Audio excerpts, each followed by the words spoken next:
gila. Orang-orang itu sudah gila.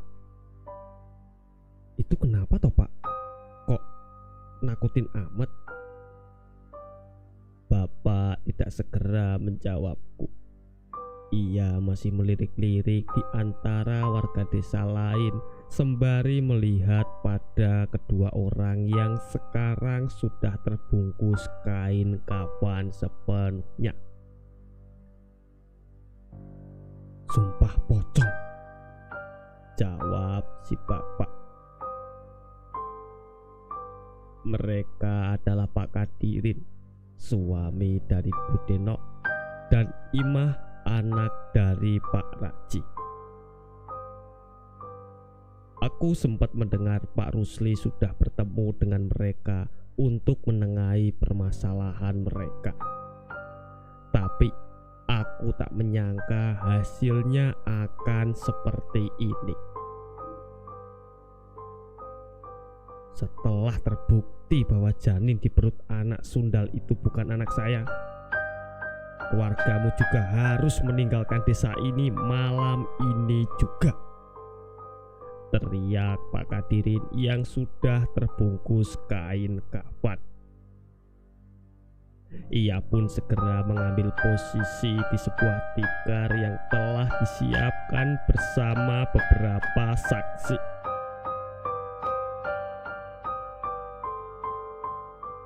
Pak, Imah gimana Pak? Imah takut. Rengek Imah ketakutan melakukan ritual itu. Aku sedikit iba melihatnya. Umurnya yang baru belasan tahun sudah harus menghadapi masalah sepelik ini. Dari desas-desus warga barusan, aku baru tahu bahwa Imah hamil dan menuduh Pak Kadirin yang menghamilinya. Pak Kadirin jelas membantahnya. Sudah beberapa hari pertikaian di antara keluarga mereka terus berlanjut hingga tak menemukan titik temu. Pak Raji yang terus berusaha menuntut keadilan terus mendesak Pak Kadirin untuk mengaku sampai akhirnya Pak Kadirin menantang Imah untuk melakukan suatu ritual yang lama tidak terdengar di desa kami. Sumpah pocong. Kamu yakin kamu tidak berbohong, kan Mah? Tanya Pak Haji. Imah jujur Pak, ucapnya sambil menangis. Kalau kamu jujur, kamu akan selamat. Bapak akan jagain kamu, hibur Pak Haji. Imah tak punya pilihan. Sepertinya Pak Raji pun sudah terdesak. Kalau ia menghindar, maka anaknya akan dicap warga desa sebagai pembohong, wanita murahan, dan harus hidup menanggung beban itu bersama anak kandungnya. Apalagi nama keluarga mereka juga ikut rusak. Seketika suasana rumah Pak Rusli menjadi hening. Tak ada suara bisik-bisik sedikit pun di gelapnya malam itu. Semua penasaran menyaksikan ritual itu dengan hening hingga akhirnya Ustadz Ramli itu menyelesaikan mantranya. Monggo Imah, ucapkan sumpahmu, ucap Ustadz Ramli. Imah terisak menahan rasa takutnya, namun ia menegarkan diri untuk membuka mulutnya. Saya, Imah bin Rajirin, dengan kesadaran dan tanpa paksaan dari siapapun melakukan sumpah mubahala. Wa'ulahi billahi taulahi, laknat atas diriku dan matilah aku saat ini juga bila aku berdusta. anak yang berada di kandungan saya adalah anak Pak Kadirin. Seketika angin dingin bertiup di antara kami. Ucapan Imah dengan isak tangis terdengar lirih di telinga kami. Masih berani bohong juga, anak sundal, umpat Pak Kadirin. Shh, ini masih dalam ritual. Sekarang ucapkan sumpah Bapak, perintah Ustadz Ramli. Wajah Pak Kadirin seketika terlihat tegak. Matanya terpaku ke satu arah dan mulai terlihat pucat. Kenapa Pak? Ayo bacakan sumpah Bapak, ucap Ustadz Ramli. Pak Kadirin menoleh ke arah Imah, namun wajahnya malah terlihat ketakutan. Pak, cepat bacakan sumpahnya, jangan bilang Bapak takut, ucap Bu Denok istrinya dengan wajah kesal setengah mati. Pak Kadirin terlihat menelan ludah. Apa Bapak mau menarik ucapan Bapak tadi? Tawar Ustadz Ramli. Enggak, Bapak enggak salah. Dia akan buktikan di sini, teriak Bu Denok. Mendengar ucapan istrinya, Pak Kadiri pun terus membacakan sumpah yang sudah tertahan di tenggorokannya. Saya, Kadirin bin Hasbin, dengan kesadaran tanpa paksaan dari siapapun melakukan sumpah mubahala. Wallahi, bilahi, taulahi, laknat atas diriku, dan matilah aku saat ini juga bila aku berdusta, bahwa saya benar tidak berbuat apapun yang dituduhkan oleh Imah. Anaknya bukan anak saya. Bila saya berbohong, Pak Kadirin terlihat pucat saat ingin mengucapkan kata-kata terakhirnya. Saya tidak akan terbangun dari wujud pocong ini. Seketika perasaan aneh terjadi lagi dengan datangnya angin dingin di sekitar tengkuk kami. Setelah menerima sumpah itu, Ustadz Ramli pun mengelilingi tubuh sembari membacakan doa. Tak lama kemudian mereka berdua pun tertidur, dan Ustadz Ramli menutupi wajah kedua orang itu dengan selembar kain putih. Saat lewat tengah malam, akan ada salah satu dari mereka yang tidak terbangun, ucap Ustadz Ramli. Wajah Bu Denok dan Pak Raji saat itu terlihat pucat, menahan rasa tegang akan hasil dari sumpah pocong ini. Tengah malam masih lama, kami pun merasa harus tetap berada di tempat itu sebagai saksi atas ritual ini. Sudah 3 hari pasca kejadian sumpah pocong antara Kadirin dan Imah, sama sekali tidak ada yang menyangka hasil dari ritual yang sudah lama tidak pernah dilakukan itu. Tepat saat malam melewati puncaknya, Ustadz Ramli membuka kain putih yang menutupi wajah Imah dan Kadirin. Namun tak ada dari mereka berdua yang terbangun. Mereka berdua meninggal. Seluruh warga kebingungan. Pak Raji dan Bu Denok menangis menuntut jawaban pada Ustadz Ramli. Bagaimana itu bisa terjadi? Ustadz Ramli pun bingung. Penyesalan muncul di wajah Bu Denok dan Pak Raji. Mungkin Mereka berpikir seandainya saja mereka melarang anak dan suaminya itu melakukan sumpah pocong, maka tidak akan terjadi hal yang seperti ini. Paginya pemakaman pun dilakukan. Warga tidak terlalu banyak berbicara pada Pak Raji dan Bu Denok. Mereka lebih banyak bergunjing sesama warga mempertanyakan tentang hasil sumpah pocong ini. Walau begitu, setidaknya warga desa menganggap pemakaman itu adalah akhir dari konflik ini. Tapi mereka salah. Suatu malam, aku dan beberapa warga sedang menonton tayangan sepak bola di pos.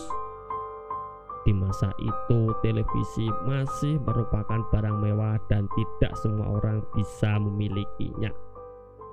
Pos ronda adalah tempat favorit untuk kami untuk menonton televisi saat ada tayangan-tayangan yang ramai. Saat malam semakin larut, ada seorang anak bernama Ragil yang menatap ke arah jalan berdekatan kebun pisang. Wajahnya pucat dan hanya terpaku ke arah itu. "Gil, ngapain?" Aku memainkan tanganku di hadapan matanya. Mas, aku pulang duluan ya," ucapnya terlihat ketakutan. Kami pun curiga dan menoleh ke arah yang membuat Ragil ketakutan seperti itu. Tidak jauh dari tempat kami berada, di jalan desa yang bersebelahan dengan kebun pisang, terlihat sosok pocong yang melayang perlahan melintasi jalan desa.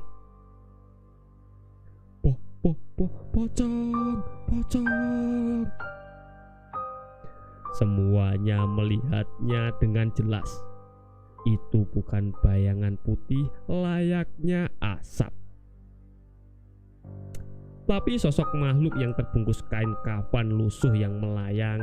Saat menyadari penampakan itu, seketika pemuda yang berkumpul di tempat itu membubarkan diri dan lari terbirit-birit menuju rumahnya masing-masing. Aku dan Yono pun terpaksa memutar untuk sampai ke rumah. Keesokan harinya, kabar mengenai penampakan pocong itu menyebar ke warga desa. Tapi cerita dari pemuda pos ronda saat itu hanya menjadi cerita biasa di desa Patirejo. Sampai pada malam berikutnya terjadi sesuatu. Tok, tok, tok. Tok, tok, tok. Suara ketukan terdengar di rumah Yono di malam hari. Saat itu Yono dan orang tuanya sudah tertidur. Ibu Yono tahu suara ketukan itu bukan berasal dari rumahnya. Namun karena suara ketukannya itu terus terdengar, ia pun terbangun dan mencoba mengintip dari gorden rumahnya. Benar, ketukan itu berasal dari depan rumahnya, rumah Bu Denok. Namun Ibu Yono tidak pernah menyangka dengan apa yang dilihatnya. Kini ia tahu mengapa tetangga di depan rumahnya itu tidak membuka ketukan pintu itu. Pemandangan yang ia lihat saat itu seketika membuatnya lemas. Di hadapannya ada sosok pocong yang tak henti-hentinya mengetuk pintu rumah Bu Denok. Makhluk yang terbungkus kain kafan itu berdiri di depan pintu dan mengeluarkan tangannya yang membusuk dan terus mengetuk pintu rumah Bu Denok. Ia tak bisa membayangkan bagaimana takutnya Bu Denok yang tinggal seorang diri dan mengetahui ada sosok pocong yang mengetuk pintu rumahnya. Ibu Yono pun memilih untuk menutup gorden jendelanya dan kembali ke kamarnya. "Kenapa, Bu?" tanya Ayah Yono yang juga terbangun. "Jangan, Pak, jangan keluar, ada pocong." "Hah? Ngawur kamu." Ayah Yono ingin memastikan ucapan istrinya itu. Namun istrinya bersikeras menahannya. Ia takut jika pocong itu sampai berbalik dan menuju ke rumahnya. Kejadian itu tidak hanya terjadi sekali. Malam berikutnya giliran rumah Ragil. Saat itu Ragil sendiri yang mendengar suara ketukan pintu. Sebenarnya ia curiga dengan suara ketukan yang terjadi di tengah malam itu. Namun karena merasa terganggu, ia pun membuka pintunya dan mendapati bahwa yang mengetuk pintu itu adalah sosok pocong yang jadi perbincangan warga. Wajah pocong itu menghitam seolah sudah membusuk. Ragil mencium sendiri bau amis dari sosok yang terbungkus kain kafan itu. Dan entah apa yang terjadi setelahnya, tapi saat paginya Ibu Ragil menemukan Ragil terbaring tak sadarkan diri di pintu rumahnya. "Sumpah, itu pocong. Mukanya serem banget," saksi Ragil. Saat itu Desa Patirejo mulai cemas dengan teror sosok pocong yang sudah terjadi selama berhari-hari. Ada yang melihat pocong itu melayang melintasi desa. Ada juga yang diketuk tanpa henti.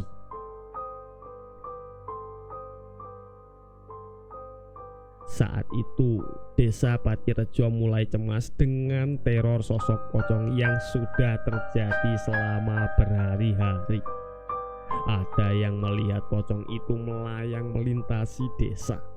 Ada rumah yang diketuk tanpa henti. Dan bahkan ada yang berpapasan di tengah jalan saat sedang memasuki desa. Mbak Indri namanya. Ia merantau ke kota untuk bekerja dan pulang beberapa bulan sekali untuk menemui orang tuanya. Saat itu Indri baru saja turun dari angkutan umum. Ia berjalan melintasi jalan desa hingga memasuki gapura Desa Patirejo. Ia berjalan melintasi jalan desa hingga memasuki gapura Desa Patirejo. Dari jauh, samar-samar ia melihat seseorang berdiri menatapnya. Sontak Indri merasa tidak nyaman. Ia merasa keanehan pada orang yang menatapnya itu. Saat semakin dekat, tiba-tiba orang di hadapan Indri itu terjatuh lemas dan berpaling berlari ketakutan. Indri pun bingung. Tapi saat itu juga ia mencium bau busuk. Seketika saat itu juga Indri merinding sejadi-jadinya. Sesuatu menetes di lehernya membuat Indri merasa semakin panas dingin. Ia pun menoleh dan ternyata sosok pocong sudah berada di belakangnya. Indri lari pontang-panting dan berteriak meminta tolong. Dan setiap menoleh, sosok pocong itu terlihat masih mengikutinya hingga sampai di dekat pos. Sampainya di dekat pos, ada beberapa pemuda yang menghampirinya. Lelaki yang kabur tadi rupanya meminta pertolongan pada warga untuk menolong Indri. Dan saat sudah banyak warga di sana, pocong itu pun tidak terlihat lagi. Kejadian Indri semakin meresahkan. Ketika keesokan harinya Indri sakit dengan luka aneh di kulit, bekas ludah pocong itu menetes. Rasa gatal di tubuhnya tidak mau menghilang dan terus mengeluarkan bau busuk.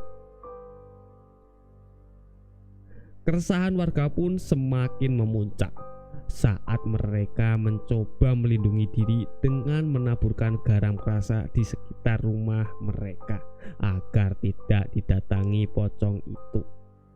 Mereka juga sering mengadakan pengajian berharap pocong itu tidak lagi mengganggu warga. Tapi rupanya usaha mereka tidak banyak membuahkan hasil. Masih ada yang mengaku rumahnya didatangi sosok pocong itu. Pak Rusli pun mengumpulkan perangkat desa dan warga yang berpengaruh untuk membahas tentang hal ini. Ustadz Ramli pun diundang untuk membahas tentang sosok pocong tersebut. Pertemuan itu mengaitkan kemunculan pocong itu dengan sumpah pocong yang dilakukan oleh Imah dan Kadirin. Tak ada cara lain selain menghadirkan kedua orang terdekat almarhum untuk mencari tahu apa yang sedang terjadi. Namun, hal yang tidak terduga pun mereka temukan. Budeno memang terlihat trauma saat didatangi sosok pocong itu.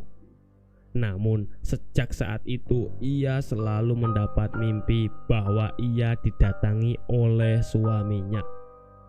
Menurutnya di mimpinya itu Kadirin masih bersikeras menentang bahwa ia tidak bersalah. Budeno hanya sedih melihat keadaan Kadirin di mimpinya. Ia selalu mengatakan bahwa ia menuntut keadilan. Tapi saat datang ke rumah Pak Raji, mereka pun kaget. Rupanya sudah beberapa hari Pak Raji sakit dan membuatnya tidak bisa meninggalkan ranjangnya. Sakit, sudah hentikan, rintih Pak Raji. Bu Raji menceritakan keadaan suaminya yang selalu merintih kesakitan, bahkan saat tidur. Sudah ada beberapa obat-obatan di meja yang menandakan bahwa Pak Raji telah mencoba pengobatan medis. Ada apa ini sebenarnya, Bu? Tanya Ustadz Ramli. Saya nggak tahu, Pak Ustadz. Sudah kehilangan Ima. Sekarang suami saya jadi seperti ini.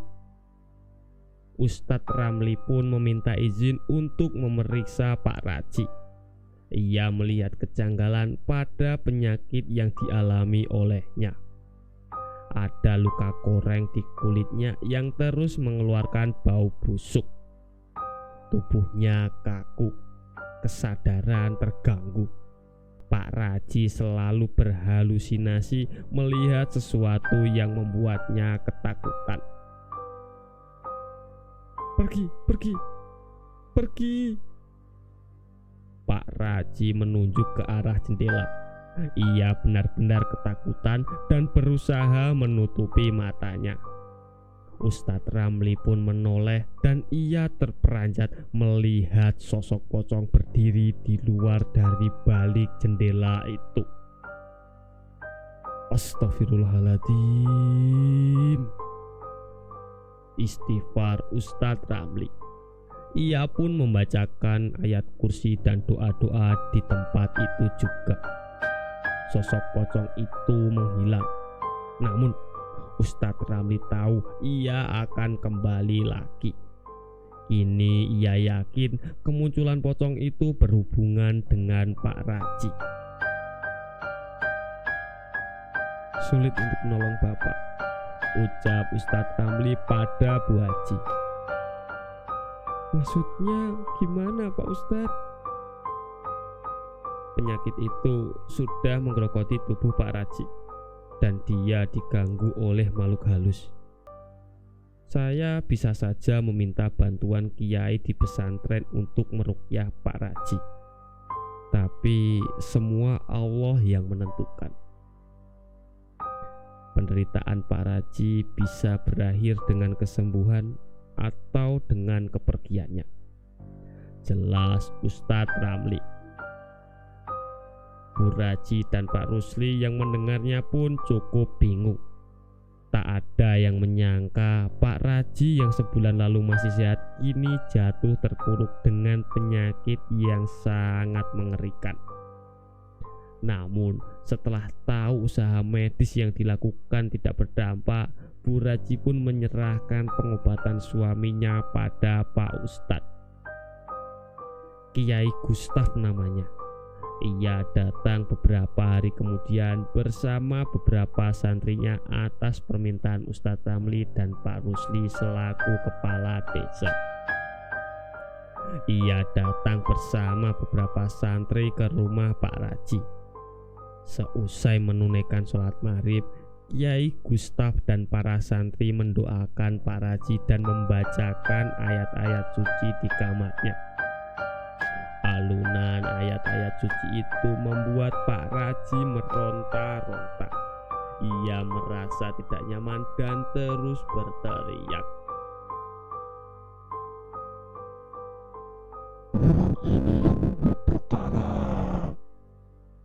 Suara mengerikan terdengar dari tubuh Pak Raji.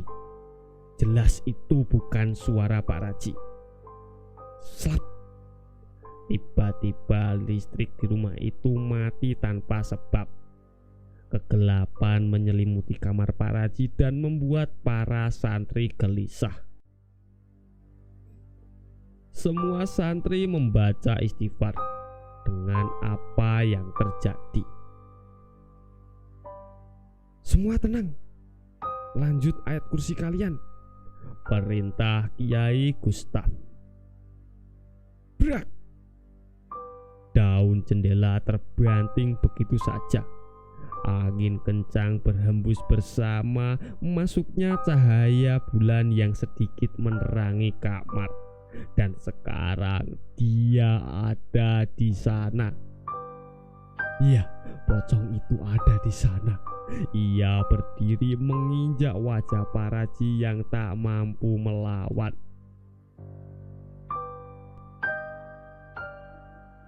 Urusanku selesai jika orang ini sudah mati, ucap sosok itu dengan suara yang keluar dari tubuh Pak Raji.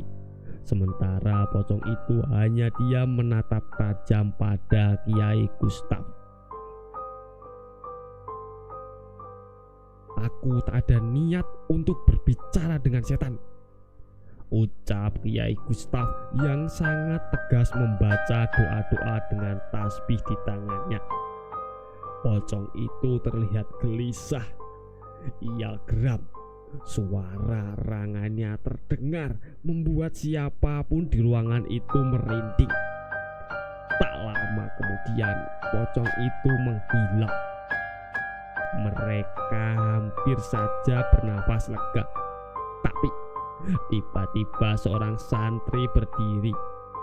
Ia menatap Kiai Gustaf dengan mata yang memutih. Kulitnya seketika memucat dan urat-urat di sekitar wajahnya menebal. Santri itu tertawa mengerikan dengan liurnya yang terus menetes keluar dari mulutnya. Mungkin kau mau mendengarkan bila santrimu yang berbicara. Kiai Gustaf geram. Ia meminta santri-santrinya memegangi santri yang kesurupan itu, lalu melakukan ruqyah padanya. Santri itu meronta-ronta dengan kekuatan yang tidak masuk akal. Namun Kiai Gustaf menahan tenaganya dengan doa-doa yang ia bacakan. Santri yang kerasukan itu terkulai lemas. Namun santri yang terlihat pucat melihat sesuatu di belakang Kiai Gustaf. Pocong! Pocong Kiai! Kiai Gustaf menoleh dan pocong itu tepat berada di belakang Kiai Gustaf. Wajah hitamnya yang sudah membusuk bertatapan dekat dengan wajah Kiai Gustaf. Kali ini Kiai Gustaf terperanjat. Ia mundur, namun bukan karena takut. Bila ingin berurusan denganku, setidaknya kau bisa menyampaikan kebenarannya. Ini adalah kutukan yang disebabkan olehnya sendiri. Pocong itu berkata melalui tubuh Pak Raji. Namun sebelum Kiai membacakan doa-doanya lagi, pocong itu mundur pergi meninggalkan mereka. Ia benar-benar menghilang dari kamar itu. Tapi untuk kali ini Kiai Gustaf memahami sesuatu. Kiai Gustaf meminta Pak Ruslin dan Bu Raji untuk berkumpul bersama mereka. Ada sesuatu yang akan ia lakukan, dan itu semua harus disaksikan oleh Bu Raji. Sebuah doa panjang dibacakan oleh Kiai Gustaf dan santri-santrinya. Segelas air putih yang telah didoakan diminumkan pada Pak Raji. Kali ini semua berjalan dengan baik. Pak Raji pun membuka matanya dan mulai mendapati kesadarannya.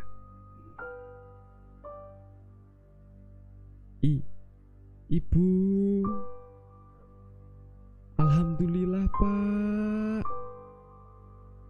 Kiai Gustaf menghela nafas dan sedikit memalingkan wajahnya.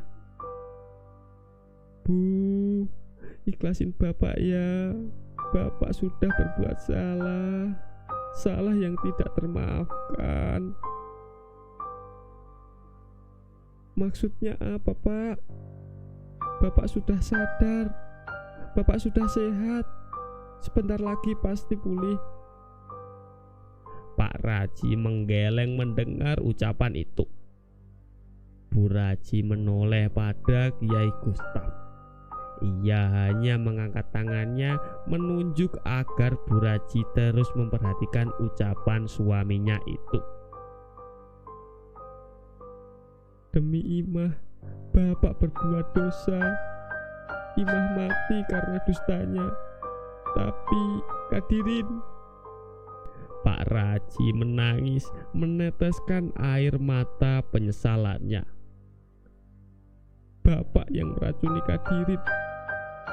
Mendengar ucapan itu, Bu Raji, Pak Ruslin, dan semua orang yang berada di tempat itu pun kaget.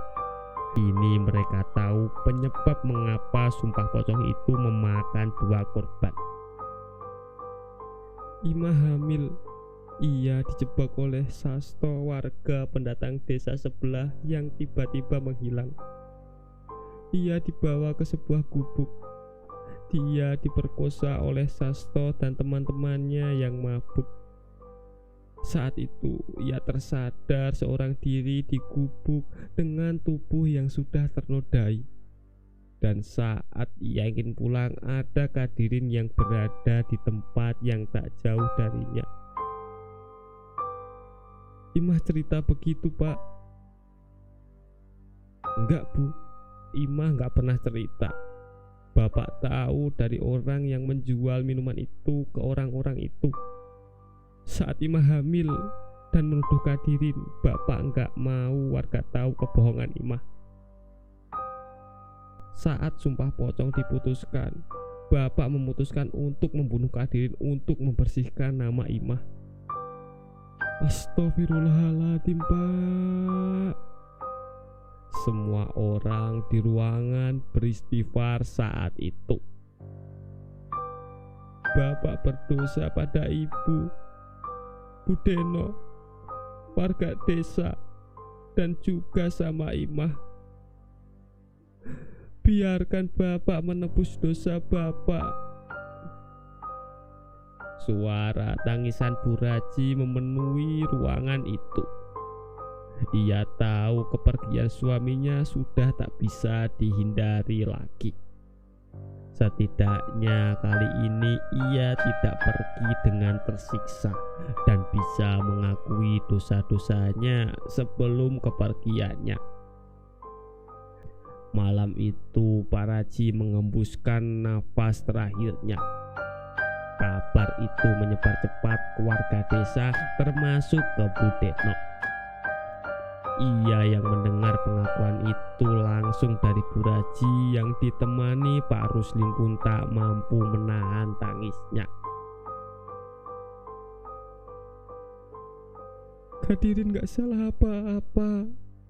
Suami saya gak salah. Kenapa dia harus mati? Tangisannya saat itu. Namun Budetno berhati besar. Ia tidak melimpahkan kesalahanmu pada Bu Raji dan menganggap bahwa Pak Raji sudah menerima balasan atas perbuatannya. Sepeninggal Pak Raji, cerita kemunculan pocong di desa Patirejo tidak terdengar lagi di telinga warga. Terlebih pengajian semakin rutin diadakan oleh warga. Selain untuk menolak hal-hal buruk di desa, mereka juga berharap kegiatan itu membuat warga semakin menjauhi hal-hal buruk dan selalu mengingat akan ciptaannya.